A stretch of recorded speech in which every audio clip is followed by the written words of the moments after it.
Sri Sachidananda Sadguru Sainath Maharaj ki Jai, the Supreme Master by Akiral Bharadwaj Garu. The Guru. From the experience of the human race through history too, there seems to be two streams or currents in man's life. One of them pertains to the world outside, consisting of one's wants and desires, sufferings and joys. In short, it is the life that is the field of the senses and the mind. This keeps man constantly active in seeking happiness and trying to shun suffering. Man is thus caught in a vicious circle. For as one writer has very succinctly put it, it is like trying to get rid of the left by turning constantly to the right. One is therefore compelled to go rounds in circles. In this process, isms and systems are tried one after the other by mankind. Conflict, war and misery, exploitation and whatnot are all the results of man's fear of want and suffering. Then there is another stream or branch of life which, unfortunately for humanity, lies mostly dormant in most people. It is the inner awakening of a life of inquiry. When this takes place, the individual steps, as it were, out of the vicious circle and takes a searching look at it. He realizes in its light that the world and life are what they are because man is basically what he is, that all efforts of the man, individually and collectively, for a peaceful, contented, and fearless life have thus failed. For though he has tried different systems of politico social cultures, the quality of the basic unit, the brick, so as to say, of those edifices, namely man, had been the same, and in this fact he sees the inevitability of the relapse to a state of corruption and misery. What then is the way out? He asks and realizes that man's approach to the problem must change. Man must know his own nature and discover those aspects of it that are responsible for the eternal rounds of misery that his quest for happiness inevitably brings on him. Then the awakened man will eventually know what he is, and utter to his surprise, he realizes that this self knowledge has liberated him from the vicious circle of misery. What other way, then, can he advocate to mankind at larger than such a self knowledge to the end of the misery? This second stream of life is what is called the spiritual path, the path to heaven on earth, the path to perfection. The self knowledge that proves to the end of misery and ignorance is what is called spiritual perfection. Religious traditions of different nations have given different names and descriptions of this phenomenon. What causes this awakening in an individual cannot at all be pinpointed. The same external conditions exist for a whole city at a particular period in history, but only stray individuals here and there suddenly experience this awakening. Not even the other members of such a one's family share it, though they share the family background and domestic conditions. In most cases, it looks as though there is an external cause, say a chance encounter with a soul that has been so awakened already, and this contact makes one individual investigate into and get at least at a second hand an idea of the need or possibility of the man stepping out of the vicious circle and taking a searching look at it. Or it might be a book written about such one, or it might be a book of history, anthropology, or science depicting man's epic struggle and growth in the course of millennia that stimulates a particular individual to ponder over life, and it's the issue from a plane or angle of vision altogether new. Again, the awakening in most cases is momentary, and once one is again engulfed in the whirlpool of life and might in course of time get totally oblivious of his discovery. He might struggle of recapture it and retain it and cultivate it, but he is more likely to find that it does not return with the same immediacy and spontaneity. There are any number of possibilities that condition the awakening, its intensity and its durability. But man, having once glimpsed the possibility of being liberated from the seeming closed circuit of misery and such, can never rest. He will go on making all possible attempts to recapture it and sustain it. The religions have called the X factor that causes such an awakening as grace, and the apparent external agency of the awakening as the guru or the master. It is natural that man should cling to such a one with utmost admiration and love, For when a maiden's whole outlook on life might be permanently stamped with the impress of the first satisfying experience of her life, why should it not be so in the case of such an awakening, which is much more satisfying and blissful in its impact? Those who are completely and forever awakened know that the awakening comes mysteriously and is unconditioned, so they themselves do not undertake to awaken the rest. For this implies the view that an individual or an external factor can awaken the other. They dwell in the depths of their awakening, but those whose awakening proceeds in phases as a continuational process are likely to trace it to the external factor that seem to have caused or favored it and try to share it with their less fortunate fellow beings, directing them to the same source. This, I think, partly at least, is the background of the mystical tradition of approaching a guru for enlightenment. Whether all the people who are thus prompted or induced to resort to the same guru get the same awakening as a result of their contact with him is the question. They do not, for the simple reason that no two individuals are identical inwardly, and thus the impact of this contact on their minds is bound to be different. Even this, the awakened ones know. Yet, as they themselves were once in the pitiable state of blindness, they readily sympathize with the others and would like them to take the chance and hence the efforts to direct them to the same source. One thing is certainly sensible to presume that any sane and rational being cannot be indifferent to his contact with such an awakened soul who is sure to excite the marvel of all by his towering inner strength, peace, and calm amidst it all vicissitudes and the intense bliss that his presence induces in all. This naturally rouses the curiosity of any alert being, and one naturally tries to probe the secret of such an awakened soul's inner treasures. Depending on the spiritual maturity of the seekers, the perfect ones guide them by giving direction meant to the further individuals.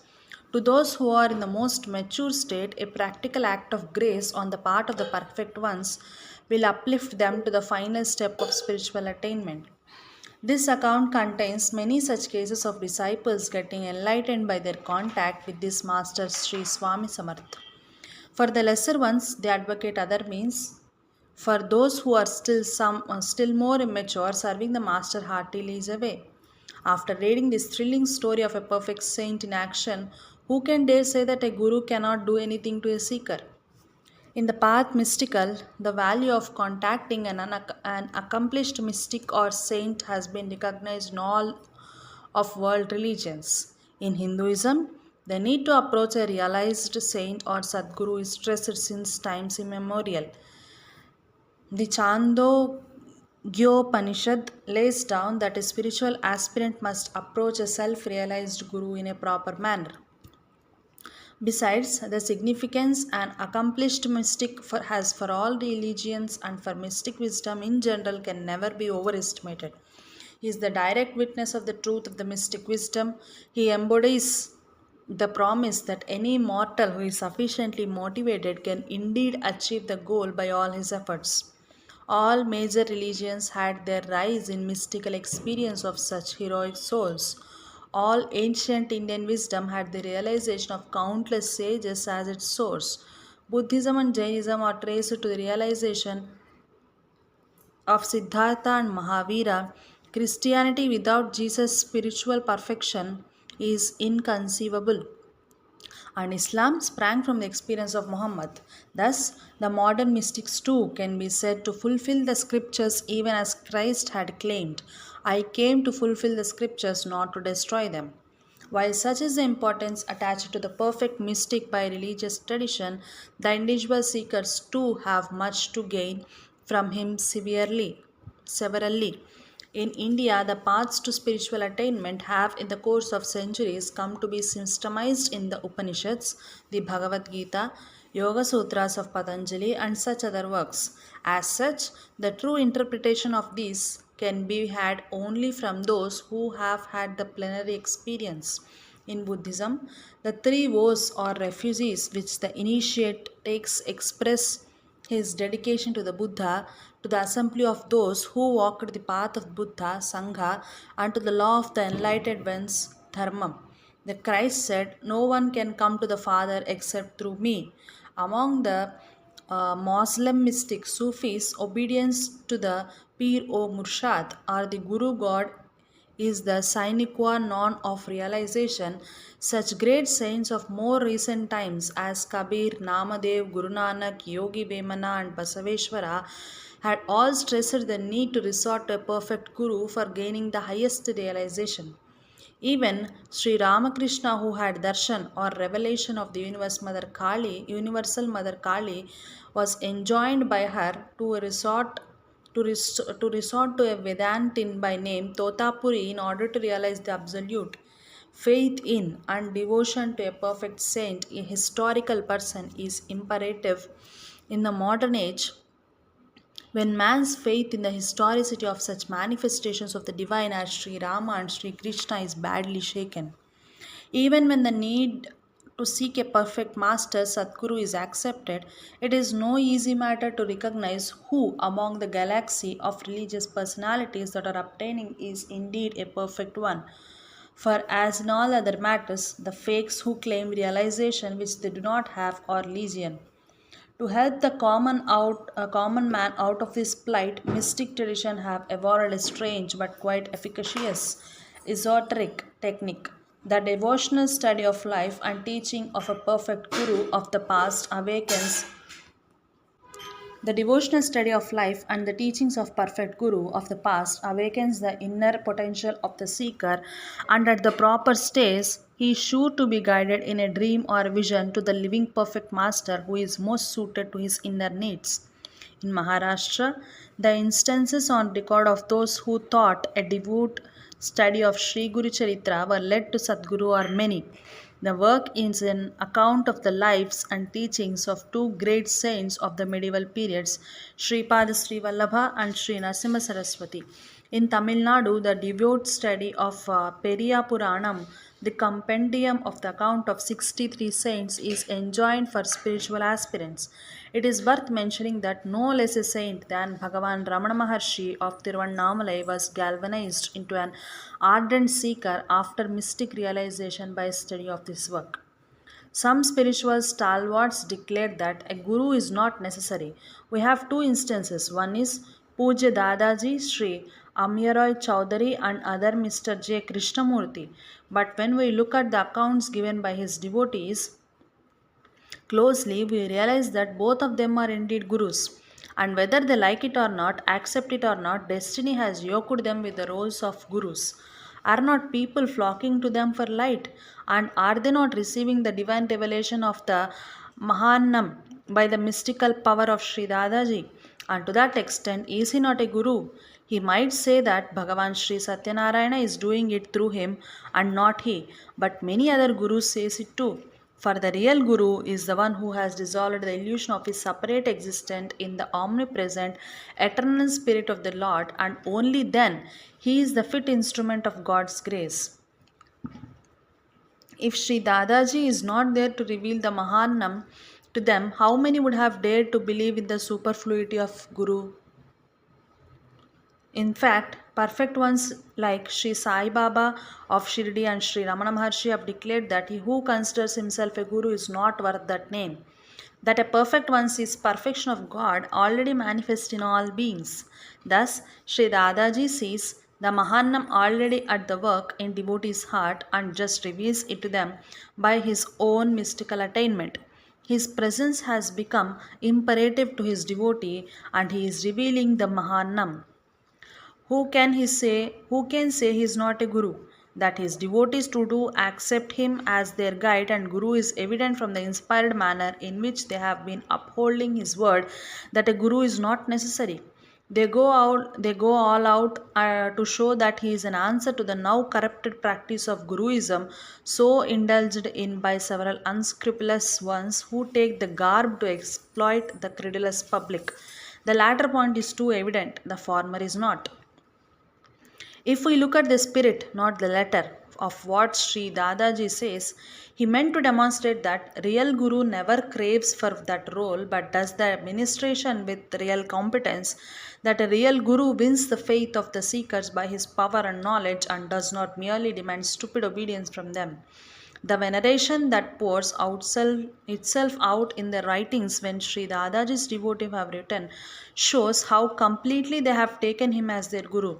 It is only unfortunate that a few of them reject all other spiritual giants than he in their unqualified sweeping criticism which does not discriminate the chaff from the grain.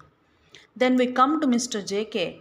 In spite of what he says, people resort to him, listen to him, question him, seek light from him, and he tries to show them that knowledge of truth comes from seeking. What is that this is an action of work, action or work which they must do. And then, by the way, he proceeds to work out a particular theme, say fear, love, simplicity, etc.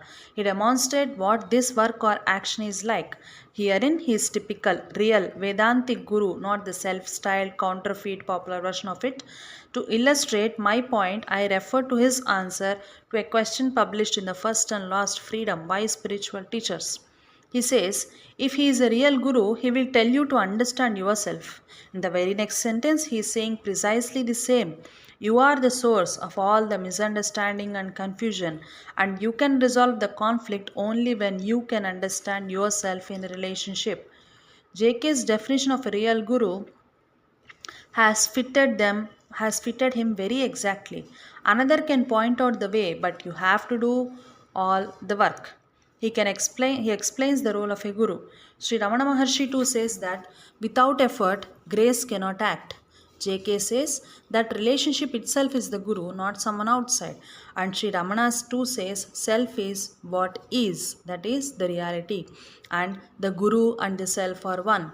A typical saint of guru tradition, Sri Sai Baba of Shirdi says, Guru is all the gods, and addressing those who wish to be accepted at his chelas, he said, it is not that the guru that makes himself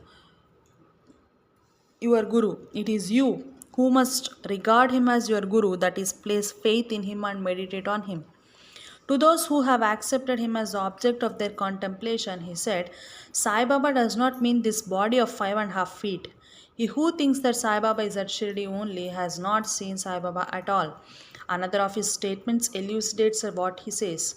Brahman is my father, Maya is my mother. As they interlocked, I got this body. I live at Shirdi and everywhere. All the universe is in me. All that you see taken together is myself. If we remember that Sai Baba is using the idiom to which his devotees are accustomed, and if we bother to look at the spirit of his sayings, he is talking of what is as Sai Baba and the Guru. To be precise, Sri Dadaji and Mr. JK are decrying the false conception of the Guru, and they are exemplifying in themselves the true version of it. There were and are many other great saints who say nothing against anything but just do what is needed equally well. One such is the Swami of Akkalkot.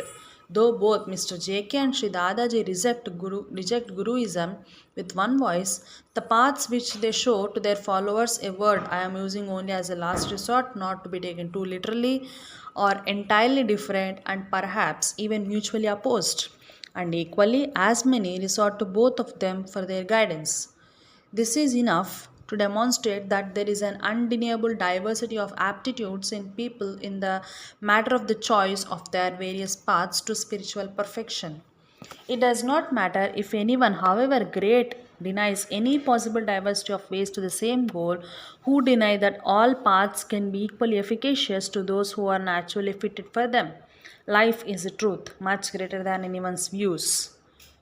JK has raised a pertinent question. As a political leader is chosen by those who are in confusion and whose choice therefore is also confused, so I choose a guru. I can choose him only according to my confusion, hence he like the political leader is confused. Why spiritual teachers in the first and the last freedom? The problem of seeking a guru is apparently an impossibility in the present population explosion of innumerable self styled gurus and fakes who are at the heart out to exploit the credulous. Yet, fortunately, JK's logic cannot be thus extended. The sick choose only a sick doctor who must therefore be sick and incompetent to cure them. Fortunately, we have good doctors who cure the sick, and sick, at least some of them, do resort to them. As this biography of a great saint implies, The choice of a guru is unerring if one is sincere in his quest for the other. And where he is not sincere, even a JK will not succeed in making a man endeavor to know himself. Mystics down the ages have all declared that the immediate presence of a realized sage is a myriad times more effective than one's own endeavors, indispensable though the latter are, in leading one towards his goal. Sri Ramakrishna Paramahamsa and Sri Ramana Maharshi were emphatic about this. For all, but it is not possible for all to be in sage's presence for a good length of time. For such, the devout study of the lives of saints is a good alternative. A seeker who often visited Sri Ramana Maharshi told me that he once asked the sage, "Sir, you advise us to stay in the presence of a sage for long, but to most of us with our responsibilities to our families, it is not possible to do so. What are we to do?" The Maharshi replied, Satsang is to be associated with the reality which is eternal and omnipresent, to be aware of it at all the times and in all places. Even the devout reading of the life and teachings of the one who had realized the truth can continue Satsang. This speaks volumes about the value of a book like this to the seekers. It may even be said that for most people, the devout study of her life and teaching of a saint is more useful than the immediate presence of a saint.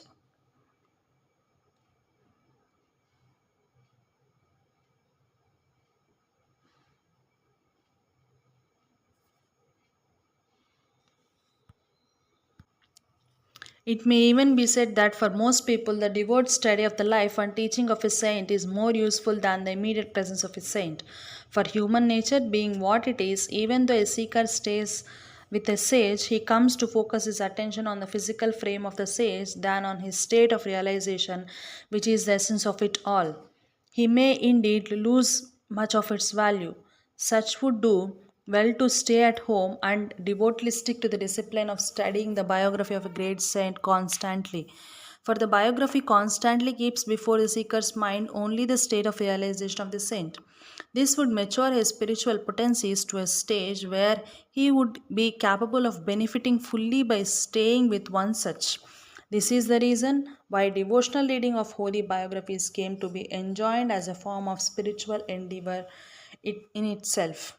In this context, the life of Sri Swami Samarth, like that of Sri Sai Baba of Shirdi, I feel is unique among the lives of saints. Here is a saint who does not teach merely verbally the truth of the existence of an omnipresent spirit. Indeed, his verbal teaching is minimal. For there are scriptures galore to do that. Experience teaches us that mere verbal teaching cannot strike deep root in the hearts of common folk. Their rationally prone mind has to face an unuttered query. What proof positive is there of such a spirit? Was it after all a verbal rouse to motivate us to altruistic attitudes? Sri Swami Samarth, like Sri Sai Baba, has therefore taught through direct experiences. He was ever aware of what transpired within and without his devotees everywhere. Within and without, his devotees everywhere. So beautifully patterned are his Leelas, miracles, that his devotees had no choice but to be aware of an omnipresent and omniscient spirit. The result is that at one stroke, their conduct and attitude to fellow creatures were bound to conform to the highest codes of altruism. Whether they lapsed, he was there to point it out most potently. Wherever the devotee was, he was made to recognize that the Guru was in the spirit with him indeed. The implications of this are rich beyond measure. The heart of all spiritual endeavor is to cultivate the presence of a guardian spirit uninterruptedly, and this is secured for the devotee most remarkably. How remarkably, the succeeding chapters are there to illustrate. Sri Ramana Maharshi has explained the phenomenon of meeting the Guru. He said that the real Guru is within as the self, as one's own reality, but it needs effort to discover this, and in the process, some need an external Guru. Such of them get one, who is a manifestation of the self or God at the proper time. The external gurus gives an inward push to the seeker's mind, and then the guru within draws it to himself. When the seeker has met his real guru, the heart recognizes it unfailingly. It happens with the unerring sureness of instinct which prompts all animals to perform all their vital functions like breathing, sleeping, without having to be tortured by anyone else. Where one is not sincere enough in his quest, he is likely to rest content with the fancy of having had someone as his guru, whether his heart goes all out for him or not. And then there is trouble, all the evils fake. Guruism come in there and only there. The momentous consequence of meeting a real guru are amply illustrated in the account of Sri Swami Samarth. There are, of course, those even among the great who brush aside such aids of this as simply leading to self conditioning, and that phenomena or results we get are only our mental projections. I can only say this of them. They are talking of what they do not know through personal trial. They have reached the limit of their personal experience and give only opinions regarding what lies beyond it. Their preference or choice have a different way, makes them say so of this path. Only then, only they do not have their either the fairness or moral courage to be confess it. The ghost of self complacency and sureness is probably hunting them. Jai Sai Master.